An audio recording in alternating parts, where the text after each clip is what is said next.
আসসালামু আলাইকুম, কেমন আছেন সবাই? আলহামদুলিল্লাহ আমি ভালো আছি। তো এখন বাজে সেহরির সময়, বাজে ৬ মিনিট কম ৫টা। আমি ৪টা ২০-এ ঘুম থেকে উঠছি সেহরি খাওয়ার জন্য। উঠে হাত মুখ ধুয়ে সেহরি খাইতে বসছি। তো গতকালকে হচ্ছে খাসির মাংস দিয়ে বিরিয়ানি রান্না করছি। তা আমি তো রোজা ছিলাম।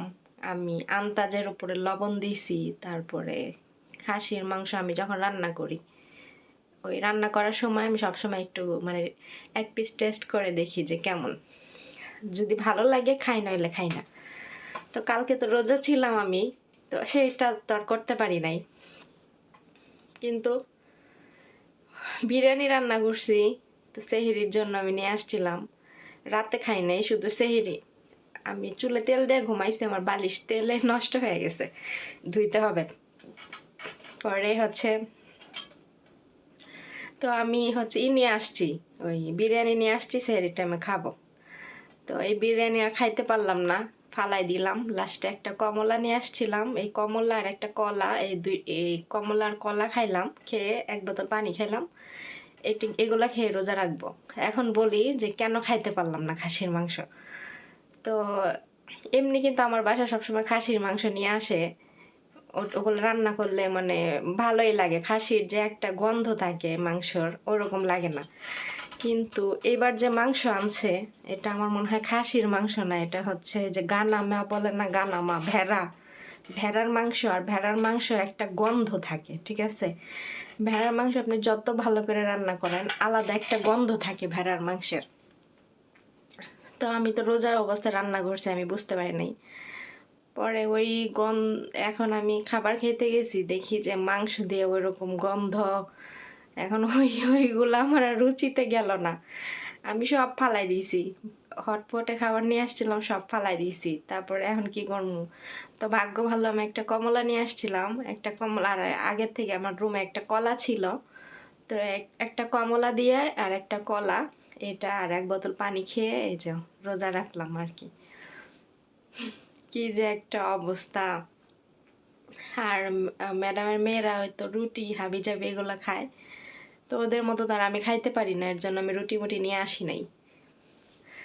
তো এই মাংস আমি আর খাবো না। আমার এই মাংসের প্রতি রুচি উঠে গেছে, আমি আর খাবো না। যাই হোক, আজকে ব্লগটা সেরি টাইমে আপনাদের সাথে কি শেয়ার করব, কি খাবার দাবার শেয়ার করব বলেন? আমরা তো আর এত আইটেমের খাবার এখানে খাই না। রোজা রেখে রান্না বান্না করবো, তাও আলসামি লাগে, সেজন্য ওরকম করাও হয় না। তো ঠিক আছে, দেখি আজকে সারাদিন আপনাদের সাথে কি কি শেয়ার করা যায়। আপনারা আশা করি সাথেই থাকবেন পুরা ভিডিওটা জুড়ে। দেখি আজকে কি কি রান্না বান্না করি, সবকিছু ইনশাল্লাহ একটু একটু শেয়ার করব। তো এখন সকালবেলা ৮টা বাজে নাই, ৭টা ৩০ বাজে।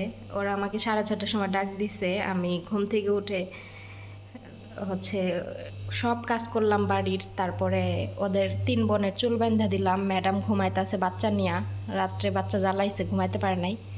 তো রান্নাঘরের অবস্থা এখন এরকম, এই যে রাতে ওরা খাওয়া দাওয়া কইরা এভাবে রাখছে। তো এই যে সব নষ্ট নষ্ট করে রাখছে, ওই যে তোর এই দেখেন, এই যে এগুলো সব নষ্ট করে ফেলছে। দেখি ফ্রিজের অবস্থা কি। ফ্রিজে ওই যে নিচে ফালাইছে ভীমটো, এগুলা কালকে ইফতার করে বাচ্চে, তো এগুলো ফালাই দেবো এখন। খায় নাই কেউ, এগুলো ফালাই দিব এখন। আর ফ্রিজে পরিষ্কার করতে হবে ফ্রিজটা একটু, আগে কাজ কাম এগুলো করে নিই তারপরে। আর এখানে কালকে যে বিরিয়ানি রান্না করছিলাম, এই দেখেন বিরিয়ানি রয়ে গেছে। আমার কফিলে মনে রেখা দিছিল সেহরি খাইব, পরে খায় নাই, মাংস দিয়ে গন্ধ। সকাল আমি আমার ম্যাডামের বড় মেয়েরে জিজ্ঞাসা করলাম, আমি কালকে যে বিরিয়ানি রান্না করছি মাংস তোরা কেমনে খাইতে পারছস? মাংস দিয়ে গন্ধ। পরে বলতেছে গন্ধ না, এমনি মাংস মজা না। আমাকে গন্ধ না কয় না। মানে ওদের খাই অভ্যাস আছে, ওদের এরকম মাংস ওদের মুখে গন্ধ লাগে না, কিন্তু আমার মুখে গন্ধ লাগছে। যাই হোক, আমার এগুলা রুচিতে আসবে না, আমি এগুলো খাইতে পারবো না। ওদের রান্না করে দিব, আমি খাবো না।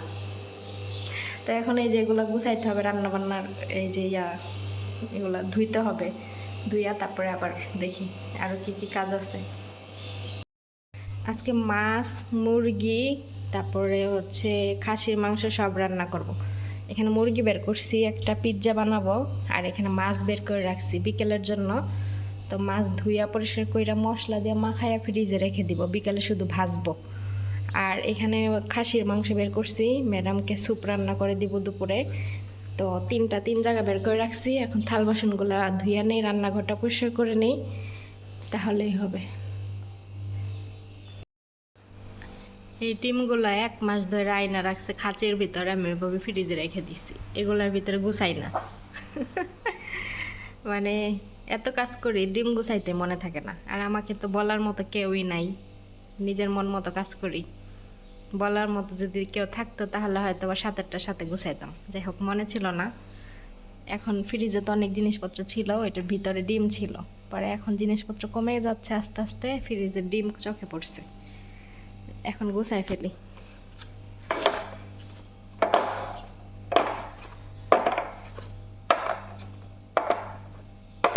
এই কাজগুলো ফয়সালকে দিয়ে করাইলে ভালো হয়, কিন্তু ফয়সালকে দিব না আজকে, ও এমনি অসুস্থ মানুষ, এর জন্য ওরা ডাক দিব না, ও বসে আছে।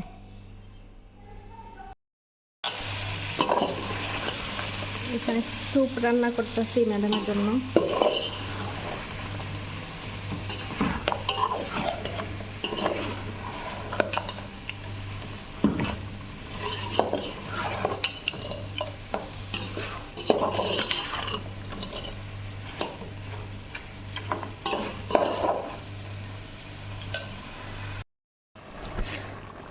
এই যে স্যুপ রান্না করা শেষ।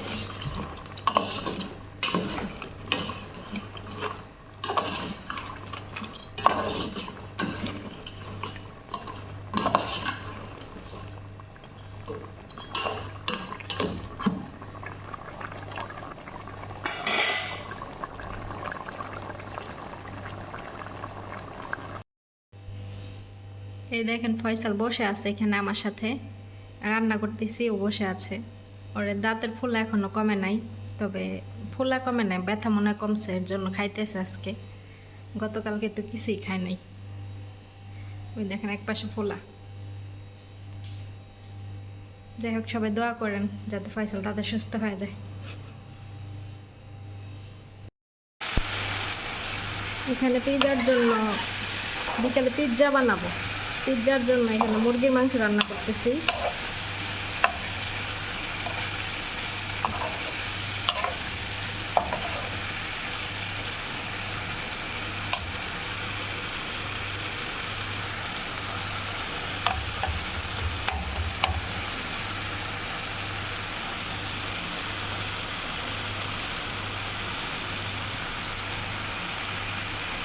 আর এখানে একটা জিনিস রান্না করতেছি, ওই মোমো বানাবো, মোমো। তো মোমো আবার এই সস দিব, এই সস মোমোর ভিতরে, তাহলে ভালো লাগবে, এর জন্য এটা রান্না করতেছি। এই যে মুরগির মাংস যে কাটছি, ওই হাড্ডি ওগুলা দিয়ে সসটা বানাইতেছি, যাতে করে মাংসের একটা গ্রান আসে সস দিয়ে, এর জন্য।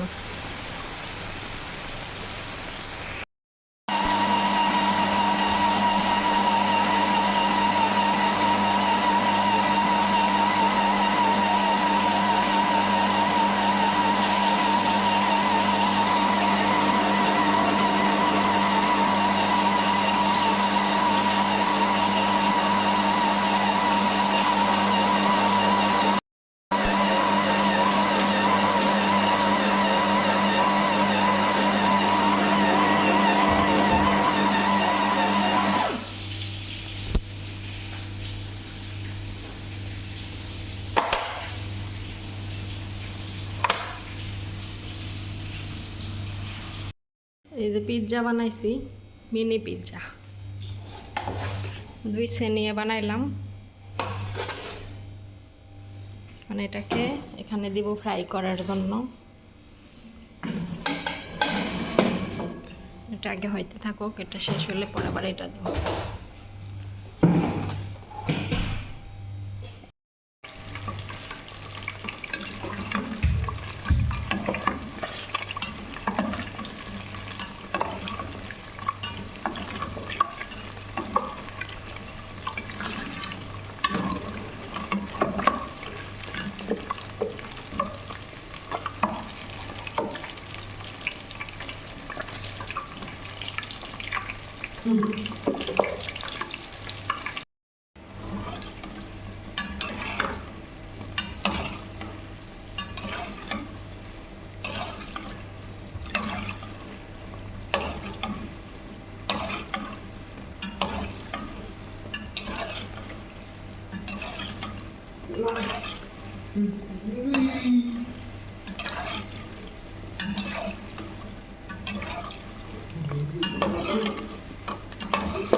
এখানে বানাইছে আসা বা জায়নাব, এখানে বানাইছে ওই কি জানি বলে, ভুলে গেলাম। আলু ভাজছি আর এই যে মাছ ভাজছি, সব মানে র্যাপিং করে ফেলছে। এটা গেই মাছ, গেই মাছ, এটাকে বলে গেই মাছ।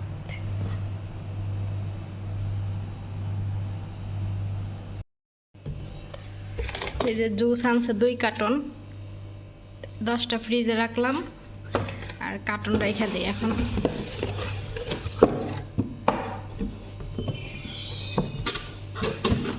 এই 1 কার্টন আর ওই যে আরেক কার্টন। এই যে আমার ইফতার, এখানে আমি 5টা হচ্ছে গেই মাছ নিছি, আর এখানে আমি 3টা পিৎজা, আলু ভাজা, 2 পিস তরমুজ, 2 পিস আম, আর এই যে মাছ ভাজা। তো এগুলাই আমি ইফতার করব, মাছ ভাজা আর হচ্ছে আম ফল, এগুলা খাবো ইফতারের সময়। আর বাকিগুলা টুকটুক করে মানে রাতে খাবো আর কি, ঘুমানোর আগ পর্যন্ত। কারণ এগুলাই খাই আর রাতে আর অন্য কিছু খাই না, শুধু সেহরির টাইমে ভাত খাই। তো সারাদিন রোজা রেখে অনেক কাজ করলাম, অনেকে রান্না বান্না সব নিজে একা হাতে করলাম। রান্নাঘরে তো কেউ কেউ মারে না, আর ভাই ওরা রান্নাঘরে যাওয়ার থেকে না যাওয়াই ভালো। আমি এই তো ইফতার নিয়ে আমার রুমে চলে আসছি, আমি আমার রুমে ইফতার করি, আর ওরা ওদের ওইখানে ওদের ইফতার ওদের দিয়ে আসছি। তো এই রান্নাঘরে সব রান্না বান্না এক হাতে সামলাইলাম, এক হাতে সব করলাম। আর গুছায় কাজ করলে সময় লাগে না অবশ্য, সকালে অর্ধেক গুছায় রাখছিলাম আর বিকেলে অর্ধেক করলাম। ওরা রান্নাঘরে না যাওয়াই ভালো, ওরা গেলে আরো দুনিয়ার নষ্ট করে, কেরা বেড়া লাগায়, তার চেয়ে আমি একা করি, এটাই ভালো। তো এই তো এখন অপেক্ষা করতেছি আজানের, আজান দিলে ইফতার করব। আপনাদের সাথে একটা কথা মনে পড়লো, তাই শেয়ার করতে আসলাম। তো গতকালকে আমার ম্যাডামের বাচ্চা অনেক কান্নাকাটি করতেছে, ম্যাডাম খাইতেছে আর মেয়ের কাছে দিয়ে, তো থামাইতে পারতেছে না, কিছুতেই থামাইতে পারতেছে না। পরে আমি কাজ বাদ দিয়ে আমি গেছি, যাওয়ার পরে আমি যে কুলে নিছি, চুপ। যাই হোক, গতকালে এটা, আজকে আবার সেম। আমি হচ্ছে ম্যাডামের ঘর গুছাইতেছি, এত জোরে জোরে বাচ্চা কান্না করতেছে, গলা ফাটায় ফাটায় চিল্লাইতেছে। এখন আমি আর থাকতে পারলাম না, পরে আমি গেছি, যাইয়া বড় মেয়ের কাছ থেকে নিছি। নেওয়ার পরে মানে আমি গিয়া খালি বলছি যে ফারাজ সুমা লেখা বিবি, এইটা বলছি, আমার কণ্ঠ পাইয়াই চুপ হয়ে গেছে। আর আমার ম্যাডাম বসে বসে হাসতেছে। পরে আমি কোলে নিলাম, নেওয়ার পরে আমি ওর সাথে একটু কথা বললাম, একটু হাঁটলাম, পরে দেখি চুপ হয়ে রয়েছে, আর কোনো কান্নাকাটি কিচ্ছু নাই। পরে আমার ম্যাডামে হাসতেছে মানে ও আমার কণ্ঠ চিনা গেছে, আমার কণ্ঠের শব্দ শুনলেই ও মনে করেন চুপ হয়ে যায়। মানে কেন আমি জানি না, আমি যে ওর সাথে অনেক কথা বলি যে এই জন্য। আবার বিকালবেলা ম্যাডামের রাইখা বাহিরে গেছে দোকানে, তার বড় মেয়ে নিয়ে পুরা বাড়ি হাঁটতেছে। তো আমি রান্নাঘরে রান্না করতেছি, পরে কান্না করতেছে। পরে হ্যাঁ বড় মেয়ে আমার কাছে নিয়ে আসছে, নিয়ে আসার পরে আমি রান্না করতেছি, হাতে ময়লা, পেঁয়াজ টেয়াজ কাটছি, এর জন্য আমি আর কোলে নেই নাই। আমি খালি কাছে গিয়া বলছি যে ফারাজ লেসছে হে হাবিবি লেস জ্বালানে, এরকম বলছি। আর আমার দিকে চোখ এরকম করে বড় বড় করে তাকাইছে, আর চুপ, আর কোনো কান্দা নাই। ও আর কি আমার পছন্দ, আমাকে পছন্দ করে ফেলতেছে মনে হয়। তো যাই হোক, বাচ্চাটা অনেক কান্না করে, অনেক। এখন পেটে ব্যথায় কান্না করে নাকি খাওয়া দাওয়া কম হয় নাকি কেন কান্না করে কেউ জানে না, বুঝছেন। খালি কান্না করে, অনেক কান্না করে, কিন্তু আমার কোলে আসলে আবার থাইমা যায়। এটা হয় কেন? আপনারা কমেন্ট করবেন যে আসলে এটা হয় কেন।